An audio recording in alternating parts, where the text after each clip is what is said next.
Hello, everyone. This is the sixth and last of the final exam review videos where we'll be looking at the last thing we read, uh, Arthur's critique of Singer's essay.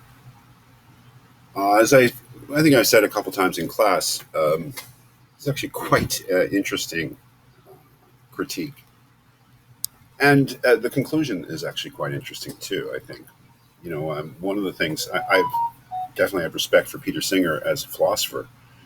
But there is something a little clunky about him, um, one might say. And I think that Arthur does a very good job at pointing to where the clunkiness is. And the clunkiness is that I would say that Singer wants things to be simple.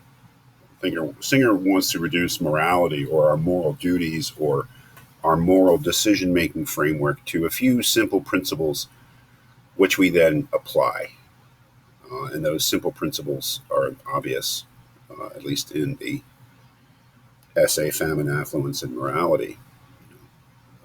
And one of the messages I would say, perhaps, and this is not to say that Arthur is right, because maybe morality is clunky, maybe morality is simple, but the message I take Arthur to be giving us about Singer is that he fails to take into account other things about morality that complicate the situation. It's clear we should all know, obviously, that that Arthur calls Singer's second principle the greater moral evil rule, and pretty much interprets it, I think, in this essay in the strong version. We should, if we can prevent something bad from happening without sacrificing something of comparable moral importance, we should. And then he interprets that as calling upon us to give whatever we have, or to do whatever we can, let's say, to do whatever we can to prevent bad things from happening to the point of marginal utility, of reducing ourselves at or below, really, the level of the person that we're trying to help, or suffering a bad that is worse than the one that we're trying to prevent. That would be the point at which we would reach the limits of our duty to help others or prevent others' unhappiness or add to others' happiness. I would say that uh, perhaps it's at the end here. I think there's a good line at the end um, yeah, where he says on page 850 at the bottom of the page, our moral code gives weight to both the greater moral evil principle and entitlements. Of course, we know what entitlements are.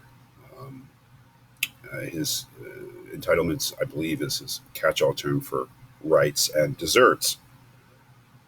And that's what Singer ignores. And perhaps Singer, I would have to say, Singer quite knowingly ignores those things. And one of the things that Arthur says is, well, maybe Singer thinks we should ignore those things. That is, our utilitarian duties should replace these other factors in our moral code, our existing moral code. And that would be a better world, and we would be more moral. We would be more ethical in the way we live our lives if we did ignore those things. But think about what that would mean. I think Arthur is saying, I think the most shocking thing that we've read, perhaps all semester, is his reference to doing a sexual favor for someone, basically having sex with someone, simply for the purpose of keeping that person from doing something even worse, right, than you having to have sex with them, if you can imagine. Is it true that if we were to just simply apply the greater moral evil rule to life, that we would be required to do such a thing?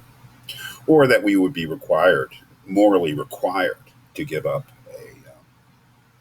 an organ rather than having it something to be good Samaritan behavior or supererogatory? But it's the sexual favor thing that I think is the strongest point. I mean, if Singer's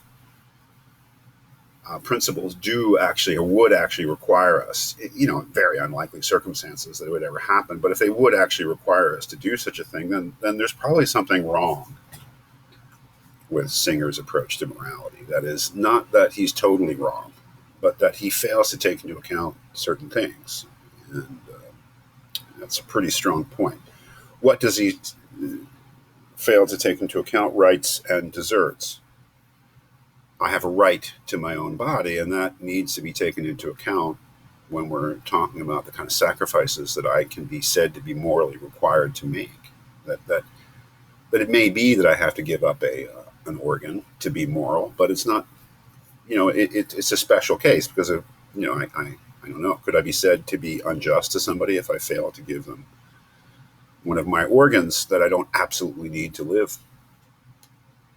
Here, I think we're back again in Judith Jarvis Thompson territory, where if I fail to give somebody an organ that they need to live, that I don't need to live, could I be said to be unjust to them? Well, one of the things that she says and that Arthur says is that the answer to that is no. And the answer to that is no, because you cannot be said to be doing an injustice to somebody if you deny them something that they have no right to in the first place. The right to somebody's organ would be a positive right. That's not a natural one, but something that would have to be granted or agreed upon beforehand to be said that someone had a right to such a thing. Normally speaking, no one has a right to anyone else's organs or sexual favors, for instance, or use of their body to live, in the case of the Thompson discussion of abortion. That those are positive rights, which are, as Arthur says, rights of recipients. That is, they have to be granted. They're not natural rights like the negative rights we presumably are born with, which are rights to non-interference. I have an obligation, a duty, not to interfere with your natural right to free speech. It's a negative right. You have a right that I do not interfere. But do you have a right that I actually do something for you?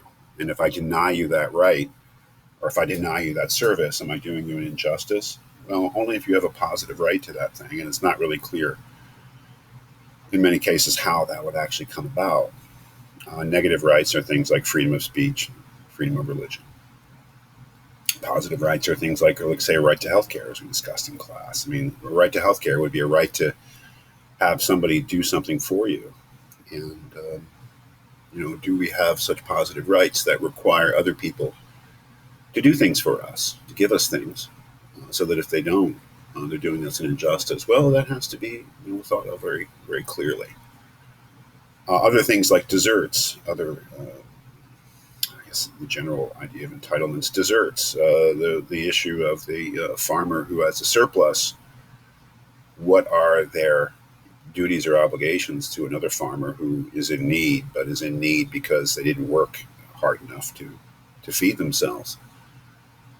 As Arthur says, there's the greater moral evil rule, which is forward-looking to results. And if we just apply the Singer way of looking at it, of course you should give up your surplus if you're committed to the second principle, what Arthur is calling the greater moral evil rule. That's to prevent bad things from happening. It's forward-looking, but what Arthur is saying is that there are also backward-looking considerations, and the backward-looking consideration in this case is desert.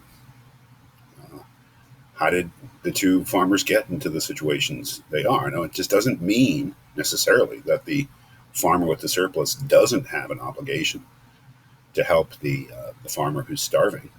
It just means that there are other things to take into consideration, like who worked and who didn't. How did they get there? Again, it doesn't mean that we don't feel an obligation to help somebody no matter what their how they got to where they are.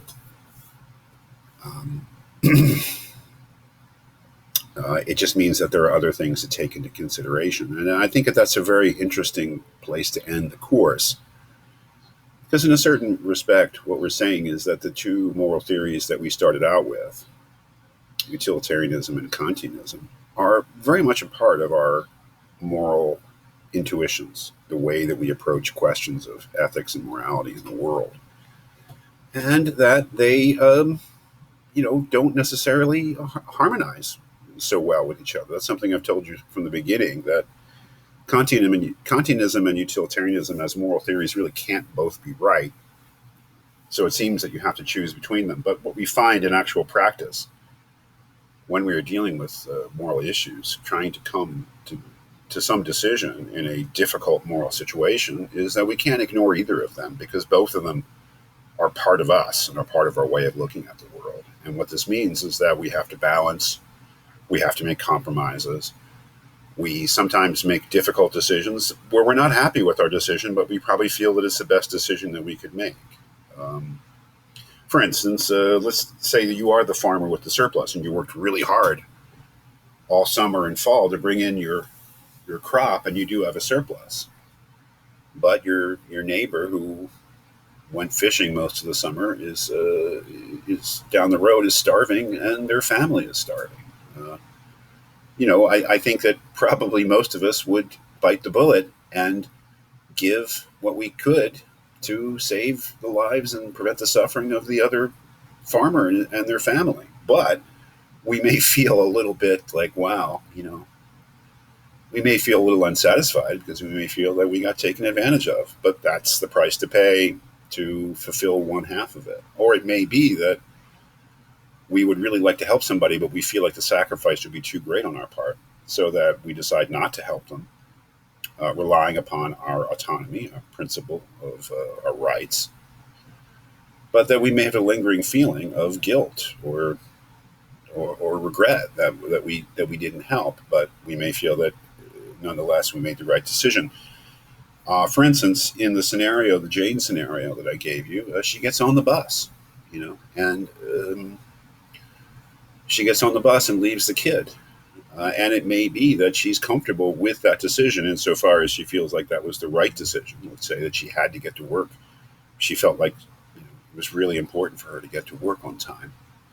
But she may have lingering doubts and regrets about the thing because she felt also that she had an obligation to help. So it's an interesting place to stop the course, because it does leave us in this place where we're kind of left to our own devices. That even though we have the philosophical, let's say, techniques of Kantianism and utilitarianism in terms of coming up with ethical decisions, we are left to our own devices because it's not clear in any one case which one we should apply and to what degree.